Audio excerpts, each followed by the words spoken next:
पुन्हा एकदा अधिक महिन्यात आपण भेटत आहोत। औचित्य आहे कमला एकादशीचं। दर 3 वर्षांनी येणाऱ्या अधिक मासामध्ये आपले भारतीय काही नाणी अभिमंत्रित करायचे। मग तो अधिक मास भाद्रपद अधिक असो, श्रावण अधिक असो, किंवा यावर्षीची 160 वर्षांनी आलेली अश्विन अधिक मास असो, या अधिक मासामध्ये आपण नाणी अभिमंत्रित करायची प्रथा इथे पुनर्जीवित करीत आहोत। आता आपले पूर्वज अधिक मासच का निवडायचे? तर त्याचं कारण असं आहे की हा मास आपण पुरुषोत्तम मास म्हणजे श्री विष्णूंचा मास म्हणून संबोधला जातो। श्री विष्णूंची पत्नी श्री लक्ष्मी ही चंचल आहे, त्यामुळे ही चंचल असलेली लक्ष्मी आपल्या घरात नांदावी आणि ती वाढत राहावी।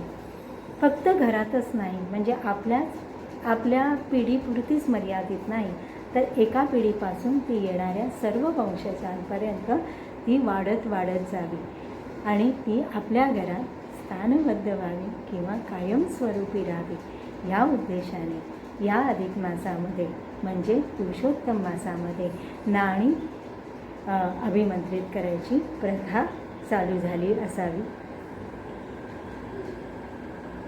हिरण्यवर्णां हरिणीं सुवर्णरजत सचरां चंद्रां हिरण्यमयीं लक्ष्मीं जातवेदो मे आवाह। लक्ष्मीला आवाहन करून तसंच लक्ष्मीचं अभिवादन करून मी हा व्हिडिओ पुढे नेत आहे। नमस्कार, मी नीता सकपाळ, ज्योतिषशास्त्र, पंचांगशास्त्र आणि वास्तुशास्त्र तज्ज्ञ व अभ्यासक। आज आपण नाणी अभिमंत्रित करायची जी लुप्त पावलेली भारतीय प्रथा अथवा परंपरा आहे तिला इथे पुनर्जीवित करत आहोत। आपण नेहमी ऐकतो दिवाळी सणामध्ये किंवा दिवाळीमध्ये काही घरांमध्ये आपण ऐकतो की आमच्याकडे ना काही पुरातन नाणी आहेत, तीच आम्ही लक्ष्मीपूजनाला लावतो किंवा धनत्रयोदशीस लावतो। मग ही नाणी ह्यांच्याकडेच कशी आली, आमच्याकडे कशी नाही? किंवा या नाण्यांमागील काय रहस्य आहे की ही नाणी यांच्या एका पिढीकडून आत्ताच्या पिढीपर्यंत चालत आलेली आहे? निश्चितच कुतूहल पण असतं आणि थोडंसं आपल्याला त्या संदर्भात जाणून घेण्याची उत्सुकतासुद्धा असते। तर ही प्रथा आपण आज इथे पाहणार आहोत। तर यासाठी आपल्याला लागणार आहेत काही नाणी, म्हणजे चलनी नाणी, सध्या चलनात असणारे सर्वात मोठं नाणं इथे आपल्याला लागणार। त्याचबरोबर रेशमी वस्त्र, पिवळं रेशमी वस्त्र। इथे बघा, सुती वस्त्र इथे घ्यायचं नाही।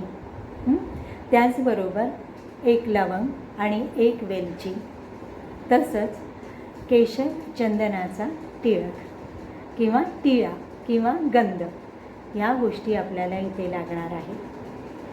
आता जसं आपण म्हटलं की दर 3 वर्षांनी जेव्हा अधिक मास येतो त्याच अधिक मासाच्या एकादशीमध्ये किंवा एकादशीला, मग ती वद्य एकादशी असू दे नाहीतर शुद्ध एकादशी असू दे, कुठल्या तरी एका एकादशीला ही नाणी अभिमंत्रित करायची आहेत। आता जसं आपण म्हटलं की एकादशीच्या आदल्या दिवशी ही 10 रुपयाची, म्हणजे आपल्या भारतीय चलनामध्ये 10 रुपये हे सगळ्यात मोठं चलनी नाणं आहे। जर तुम्ही परदेशात असाल तर मग मात्र तिकडील जे नाणं मोठं आहे, सर्वात मोठं नाणं आहे, ते तुम्हाला घ्यायचं आहे। किती घ्यायचे? तर 11 घ्यायचे, म्हणजे 10 रुपयाचे 11 कॉईन्स आपल्याला घ्यायचे आहेत। ते आदल्या दिवशी स्वच्छ धुवून घ्यायचे, कोरडे करायचे।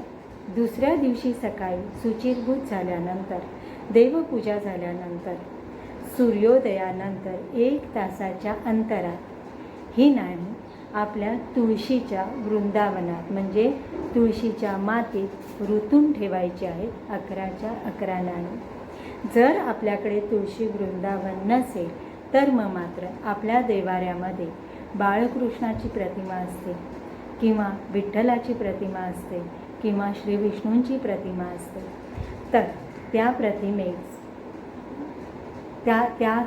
प्रतिमेच्या खाली, म्हणजे जवळजवळ आसन करून, म्हणजे पूर्णतः ती 11 नाणी आसन स्वरूपात मांडावी आणि त्यावरती श्री विठ्ठलाची, श्री विष्णूंची अथवा बाळकृष्णाचा फोटो त्यावरती किंवा मूर्ती त्यावरती ठेवायची. संपूर्ण दिवसभर एकतर तुळशी वृंदावनामध्ये नाहीतर बाळकृष्णाचे म्हणजे देवाऱ्यात आपण ही 11च्या 11 नाणी ठेवून द्यायची आहेत. दिवस मावळायच्या आत म्हणजे 1 तासाच्या अवधीत जर सूर्यास्त 6 वाजता होणार असेल तर 5 वाजता ही नाणी सर्वच्या सर्व काढून घ्यायची. म्हणजे तुळशी वृंदावनातून पण काढून घ्यायची आणि श्रीकृष्णाचं आसन म्हणून केलेली असलेली नाणीसुद्धा आपण ती काढून घ्यायची.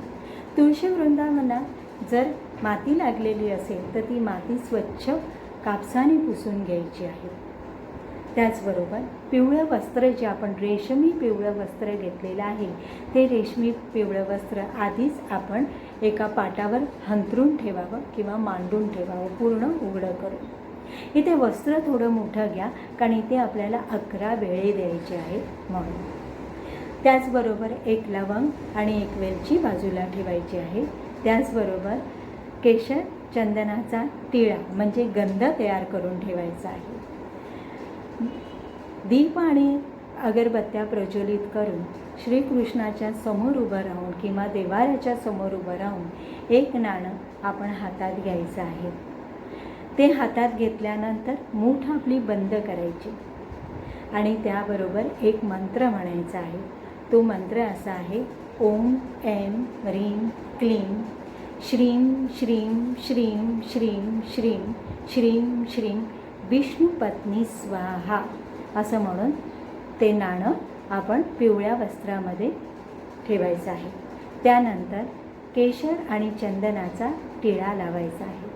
ही कृती आपण 11 वेळा करायची आहे. 11 वेळा ही कृती झाल्यानंतर त्यामध्ये 1 अख्खी लवंग म्हणजे ती कुठेही तुटलेली नसेल अखंड लवंग आणि 1 अखंड वेलची त्या पिवळ्या वस्त्रावर ठेवायची आहे. आणि त्यानंतर ते वस्त्राची जी पुरचुंडी होईल तिला 11 वेळे द्यायचे. म्हणजे 1 वेळा, दुसरा वेळ, तिसरा वेळ असे 10 वेळ करावे आणि 11व्या वेळी गाठ मारावी. म्हणजेच आपले कॉईन किंवा आपली नाणी ही श्रीलक्ष्मीच्या नावाने अभिमंत्रित झाली.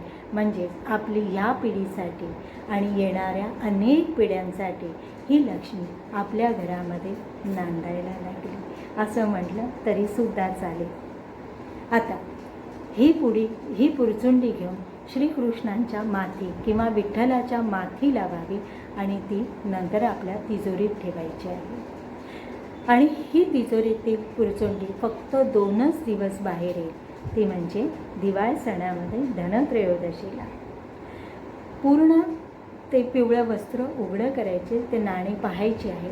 पहिला आपण म्हणजे धनत्रयोदशीच्या दिवशी कुबेराची पूजा केल्यानंतर लक्ष्मीपूजन करायचं आणि लक्ष्मीपूजन केल्यानंतर ह्या नाण्यांची पूजा करायची आहे. ओके, नाण्यांची पूजा झाल्यानंतर पुन्हा ती 10 वेळे करून 11व्या वेळी गाठ मारायची आणि तिजोरीत ठेवायची. पुन्हा एकदा आपण लक्ष्मीपूजनाला तिला बाहेर काढायचं. आधी लक्ष्मीपूजन, मग कुबेरपूजन, मग नाणीपूजन. इथे लक्षात घ्या, लक्ष्मीला जसं आपण हळद कुंकू वगैरे फुलं वगैरे वाहतो तसं ह्या नाण्यांना हळद कुंकू फुलं अक्षता व्हायची नाही. जो आपण तिलक लावलेला आहे तो तिलक अगदी आपल्या वंशजांपर्यंत तो चालत राहणार. त्यानंतर त्या कॉईन्सना किंवा त्या नाण्यांना तिलक लावायचा नाही.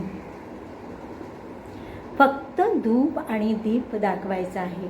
दुसऱ्या दिवशी सकाळी म्हणजे लक्ष्मीपूजन झाल्यानंतर दुसऱ्या दिवशी सकाळी पुन्हा 11 वेळे 10 वेळे मारायचे आणि 11व्या वेळेला गाठ मारून तिजोरीत ठेवायची. जर हे वस्त्र म्हणजे पिवळं वस्त्र मलिन झालं तर मात्र या 2च दिवशी ते वस्त्र आपण बदलू शकतो. आतले कॉईन बदलायचे नाही किंवा नाणी बदलायची नाही. ती नाणी एकदाच अभिमंत्रित होतात आणि ती थेट आपल्या वंशजापर्यंत जातात. म्हणजे जोपर्यंत सूर्यचंद्र आहेत तोपर्यंत तुमचे वंशज आहेत तोपर्यंत ही तीच नाणी राहणार.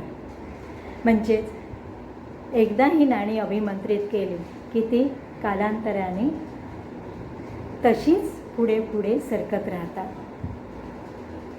हे झालं आपल्या पूर्वजांनी सांगितलेली नाणी अभिमंत्रित करण्याची परंपरा किंवा प्रथा. ज्योतिषशास्त्र असल्याकारणाने जेव्हा हा विधी माझ्या समोर यायचा किंवा मी जेव्हा जेव्हा या विधीचा अभ्यास करायची त्या वेळेला ना ज्योतिषशास्त्रामध्ये मला चंद्राकडे लक्ष जायचं. चंद्र हा लक्ष्मीकारक आहे असं आपण मानतो. जर आपला चंद्र दृष्ट चंद्र असेल, जर आपला चंद्र म्हणजे आपल्या चंद्रावर दृष्ट ग्रहांची नजर असेल किंवा अशुभ ग्रहांची नजर असेल अथवा कालसर्पाच्या वेळामध्ये आपला चंद्र असेल तर आपल्याकडे लक्ष्मीच्या समस्या येतात. त्या समस्या आपल्या पूर्वजांनी ओळखल्या होत्या.